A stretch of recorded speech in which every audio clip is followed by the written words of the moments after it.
that someone doesn't dispose of evidence, to ensure that someone doesn't intimidate witnesses, to ensure that someone doesn't flee the country, doesn't normally take place in terms of an arrest, because you wouldn't need to do that. So you would make an appointment to turn up at the police station. Mark, we're going to go to Parliament. Prime Minister's on his feet. Barbaric assault.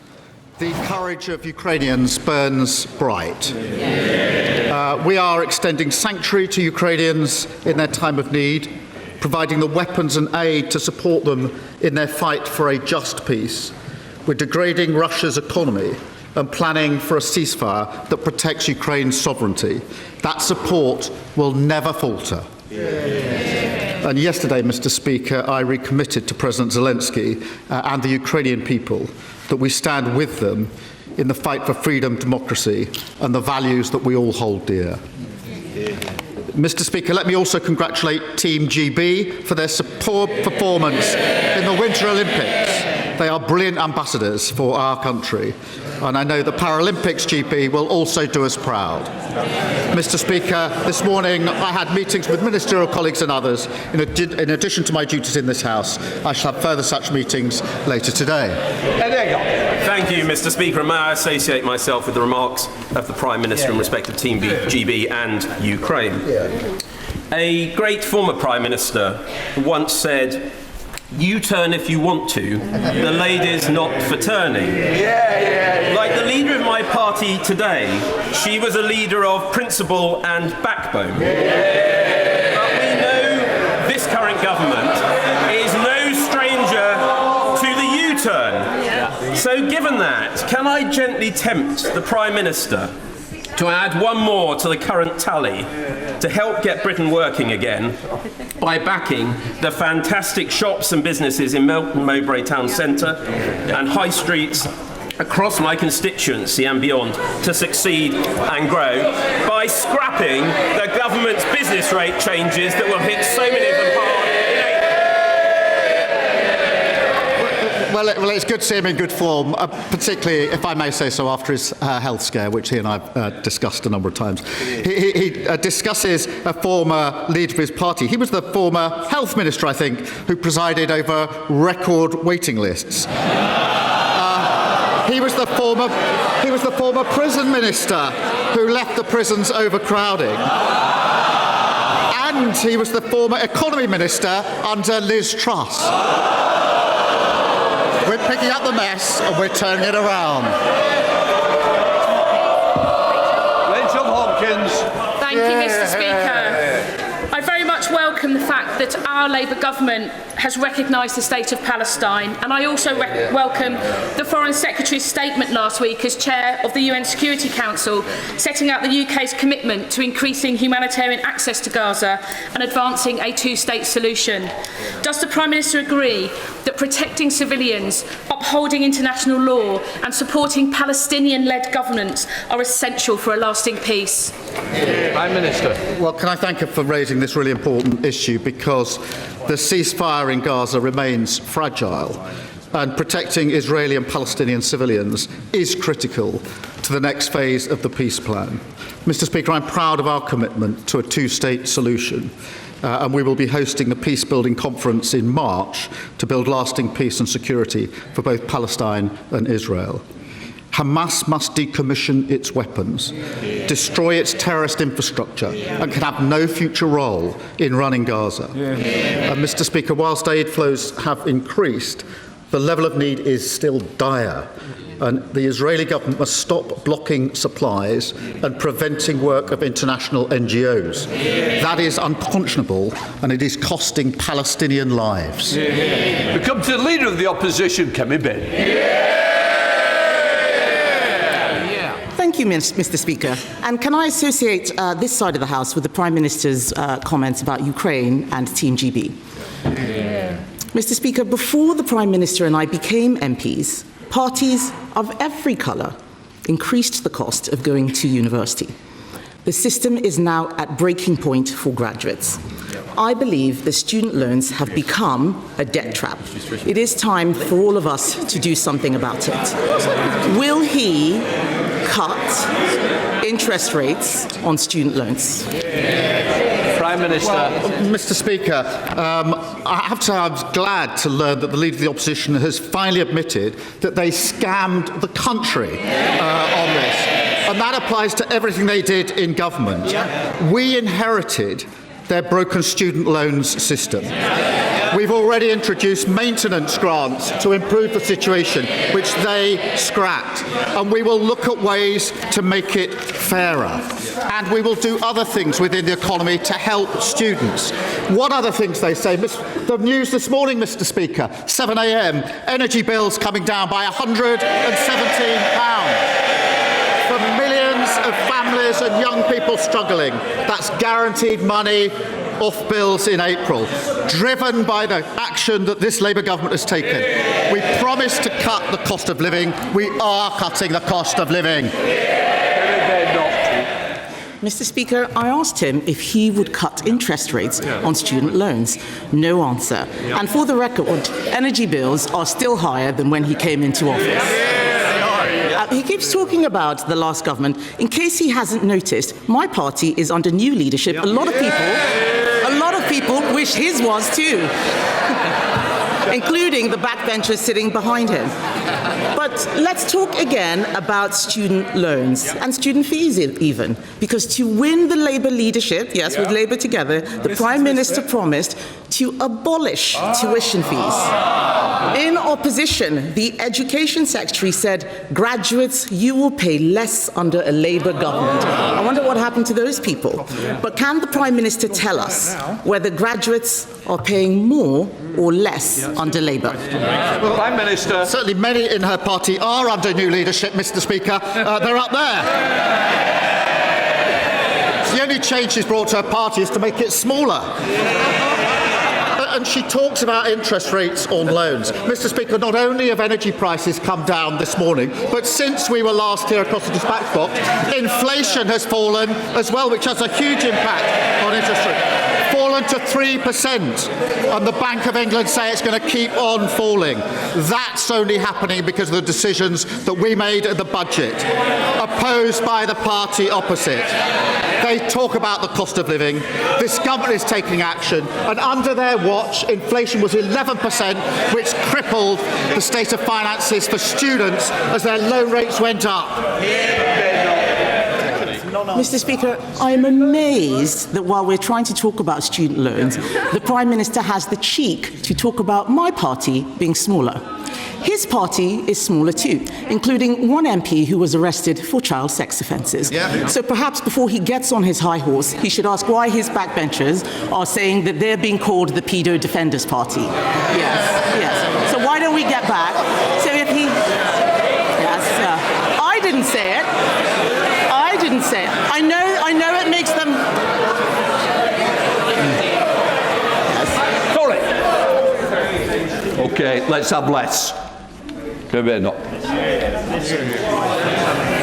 I know they don't like it, Mr. Speaker. Does the honourable member want to leave at this stage? Just understand, I want to hear the question, because it's very important that I do hear, because I may have to make a judgment. So I don't need any more shouting. Kemi Badenoch. I know they don't like it, Mr. Speaker, but I haven't said anything that's not true, have I? So perhaps they should get off their high horse, stop making stupid jokes, and why don't we talk about student loans? Policies that may have been fine for 2012 with low interest rates are not fine for 2026. The fact is, graduates are paying more, not less. On Monday, the Schools Minister was asked on the BBC why Labour froze the repayment thresholds. She said the government has, and I quote, huge pressures. Those pressures have been created by his taxes and his borrowing to pay for more welfare. Why is the Prime Minister taking from students to give to Benefit Street? There's nothing more important than keeping your money and your identity safe online. And with so many VPN options available, choosing the right one can be pretty daunting. But this video's sponsor, ExpressVPN, is making the choice easier for GB News viewers. ExpressVPN is offering up to 75% off, plus 4 extra months free. That's top-level security from just £2.49 a month, and you're covered by their 30-day money-back guarantee. So just click the link in this video's description or scan the QR code now.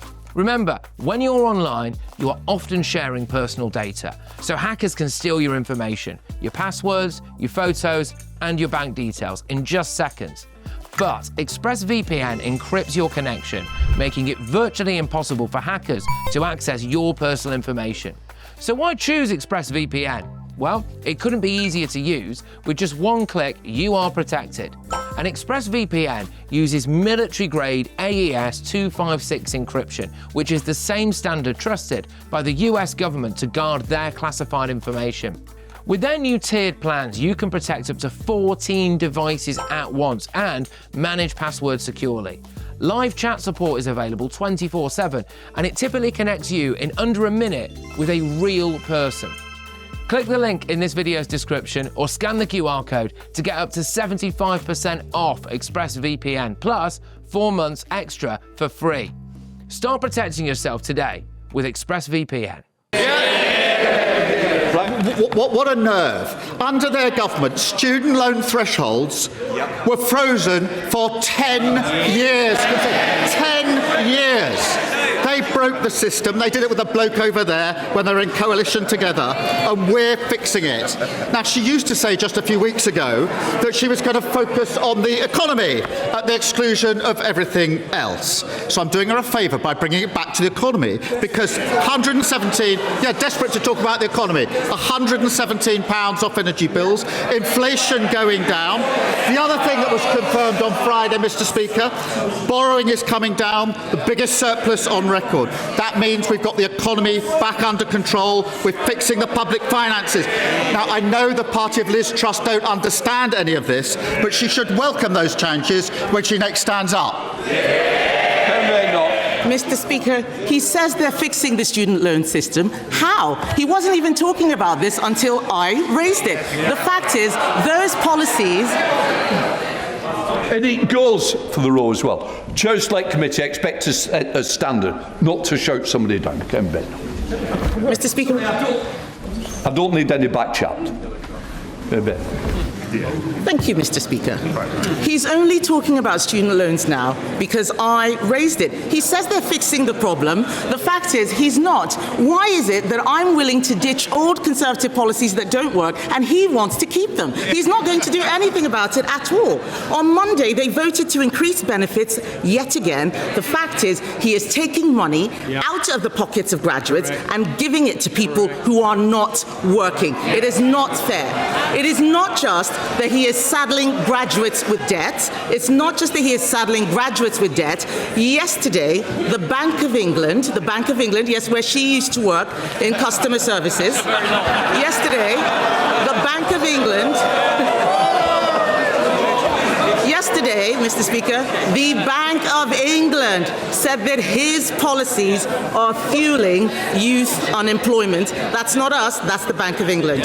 For the first time ever, youth unemployment is now higher here than it is in the EU. And while he blames everyone else, our young people can't get jobs, they are losing hope and even leaving the country. Will the Prime Minister tell us how he plans to deal with it? Prime Minister. Mr. Speaker, she says she's ditching failed Tory policies. It's a very long list. 14 years of list. And it starts with the word sorry. And when she says that word, we'll take her seriously. But Mr. Speaker, she talks about the Bank of England. The Bank of England have reduced interest rates 6 times. We've seen the fall in energy bills. Inflation is coming down. Borrowing is coming down. She hasn't welcomed any of that. And if she wanted to talk about the economy, she wants to talk anything other than the economy. Perhaps she'll welcome the surge in retail sales as well. People are spending more on our high streets because of the action that we took. Wages boosted for millions of workers, opposed by the party opposite. Free breakfast clubs, opposed by the party opposite. Free childcare, opposed by the party opposite. Every measure we're taking to improve the economy, what do? They oppose it. Mr. Speaker, he is desperate to talk about the last government so that he can distract from the mess that he is making now.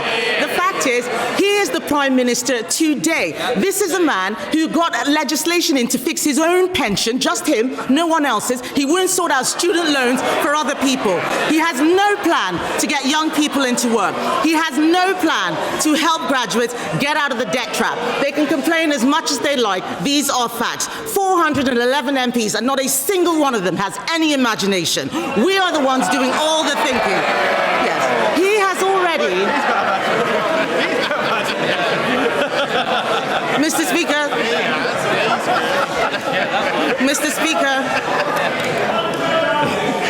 Mr. Speaker, the Prime Minister has already made 15 U-turns. Will he make another one next week at the Spring Statement to fix the student loans system? She wants me to talk about this government. Bills down under this government, £117. Inflation down under this government. Surplus up, record. Resales down. She won't welcome the economic news, but the business community is welcoming the plan. Business confidence is up. The FTSE is at a record high. The President of the British Chamber of Commerce has said this is the year our economy can turn around. Her miserable strategy of talking down the economy isn't working because Labour's got a plan for Britain. Kemi Badenoch. Mr. Speaker, it'll only turn around this year if he stops being the leader. Perhaps they can do something about that. He wants us to welcome economic news. I'm sorry, but I'm not going to welcome the fact that youth unemployment is at its highest ever. I am not going to welcome the fact that unemployment has increased every single month under this Labour government. He is not doing anything about student loans because he is not governing. And he is not governing because he cannot govern. He is distracted by Labour scandal after Labour scandal. Mr. Speaker, even today now, there is an inquiry into the Inquiries Minister. That is all that they have offered since they came in. The defining moment of this man's premiership will not be breakfast clubs. It will be the sight of the man he appointed as ambassador to Washington just last year getting arrested. No wonder they're calling themselves all sorts of things. He needs to stop moaning about us and start fixing his useless government. Why should the country have to put up with 3 more years of this? Yet again, she's shown why she is so utterly irrelevant. Harping from the sidelines, trying to talk down the economy. Hello. Please, I want to hear the question. So do your constituents, Prime Minister. All she does is carp from the sidelines, talk the economy down, talk the country down. In the meantime, because of our work, what is happening? Energy bills down, as announced this morning. Inflation down. Borrowing down. And what's up? Retail spending is up. Investment is up. Business confidence is up. That's the difference a Labour government makes. Thank you, Mr. Speaker.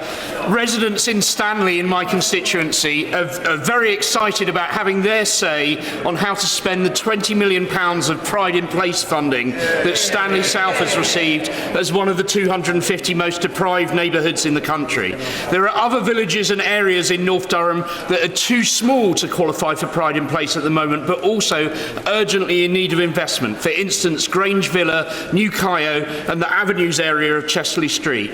Will the Prime Minister consider an additional wave of Pride in Place funding to target smaller, more concentrated areas of deprivation? Well, I thank him for that, and I know how meaningful Pride in Place investment is to his constituents. We're backing communities with the funding and the powers they need to invest in their priorities, which is unleashing jobs, growth and opportunity. In answer to his question, I can confirm that the next wave of Pride in Place will invest in an additional 169 neighbourhoods focused on smaller areas, looking closely at deprivation. We're reversing the austerity that ripped the heart out of our high streets and our communities and giving local people a real say over how money is spent. Leader of the Liberal Democrats, Sir Ed Davey. Can I join the Prime Minister in congratulating Team GB on our most successful Winter Olympics ever? And can I also join him in solidarity with our Ukrainian allies and friends after 4 years of them resisting Vladimir Putin's war machine? Mr. Speaker, the former Prime Minister, Gordon Brown, has raised deeply shocking concerns that Jeffrey Epstein may have used British airports and even RAF bases to traffic young women and girls in and out of our country. This is appalling. The Prime Minister knows that I agree with Gordon Brown that there needs to be a full public inquiry into all this. If he doesn't agree with Gordon Brown, will he, at the very least, commit to releasing the flight logs and related documents? Will he wait for the House to force the government to do that? Prime Minister. Well, I think it's important to appreciate there's obviously a police investigation going on, and I think it's right, and I'm sure he agrees with this, that that has to go wherever the evidence takes it, and we have to let that investigation run its course before deciding what next action needs to be taken. So, Ed Davey. Well, I think we all agree that police investigations should take priority, but that doesn't rule out a public inquiry, and it certainly doesn't rule out releasing the flight logs, which I think really should be. Mr. Speaker, on a different note, it's been revealed the trustee of William Blake House, a care home for adults with profound disabilities, embezzled £1 million. There are very few homes in the country which offer this sort of care, and now it faces closure. As a father of a disabled son myself, can I tell the Prime Minister this situation is one of my worst nightmares? It's one of the worst nightmares of many parents with disabled adult children. The families of the residents have put forward a rescue plan to take over William Blake House and run it themselves. It will require HMRC resolving the debt issue and the Charity Commission to appoint an independent board. So will the Prime Minister meet with the families and back their plan? Prime Minister. Can I thank him for raising this case, which is obviously a cause of considerable concern, and of course I'll make sure that the relevant meeting is put in place for all of the individuals who need that meeting. Claire Ants.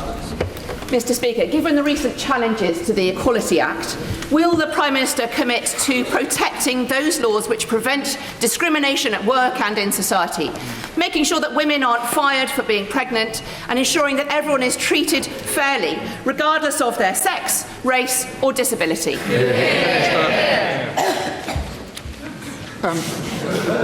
Mr. Speaker, I'm proud of the Equality Act that was passed by the last Labour government. We will always fight for working people, and compare that to Reform, who want to go back to the dark days where people can be discriminated against because of who they are, ripping up protections for workers and renters, and ending the right for grieving parents to take a few days off work if the worst should ever happen to their child. But, Mr. Speaker, I also have to raise this. A death threat was shared by Reform's Deputy Council leader in Lancashire against the brilliant member for Bolsover. It said she should be shot. When death threats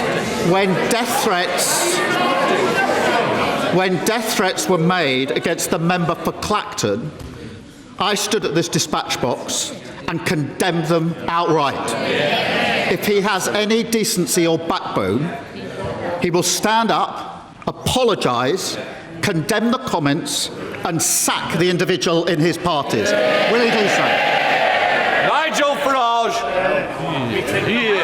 Thank you, Mr. Speaker.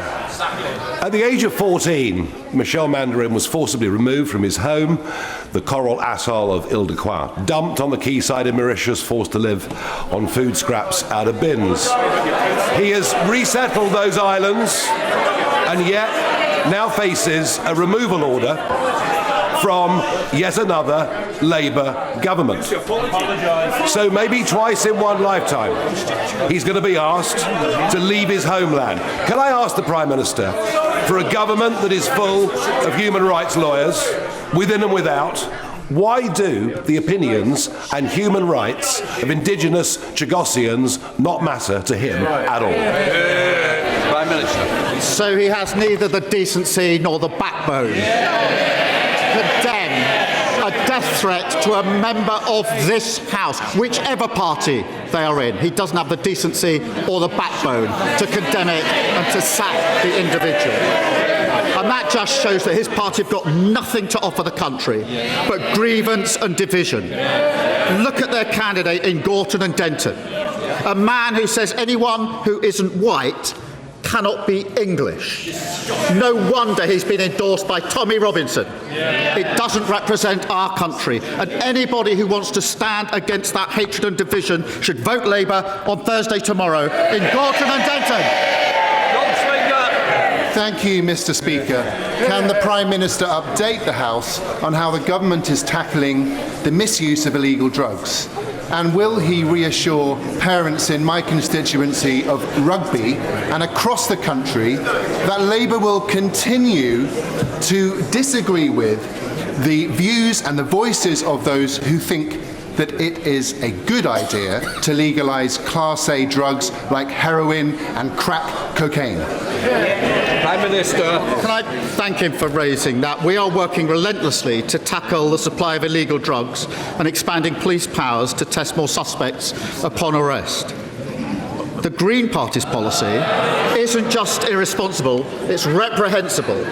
Legalising, Mr. Speaker, cocaine, heroin, ketamine and the date rape drug GHB, a drug which we know is used to spike drinks for women.